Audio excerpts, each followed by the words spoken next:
Procediamo ora con la premiazione dei 200 metri farfalla, categoria ragazzi femmine. Consegna le medaglie Aurelio Minini, organizzatore del circuito Nuoto Italia. Consegna la medaglia di bronzo per il suo terzo posto Delfinia Team Piceno, la sua società, col tempo di 2:27,97, Eleonora Breccia.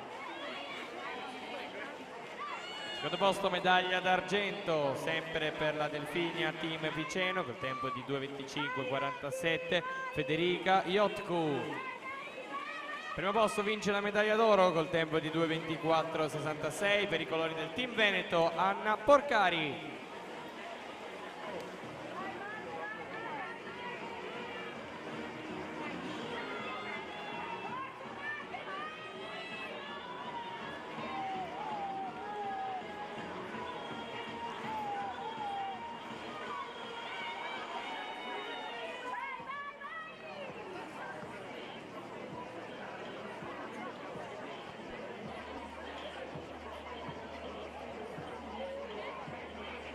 Attenzione con urgenza, Angelica Cappelletto, Maria Iotku, Trinity Ern, cortesemente in zona premiazione, ripetiamo, Angelica Cappelletto, Maria Iotku, Trinity Ern, in zona premiazione, grazie.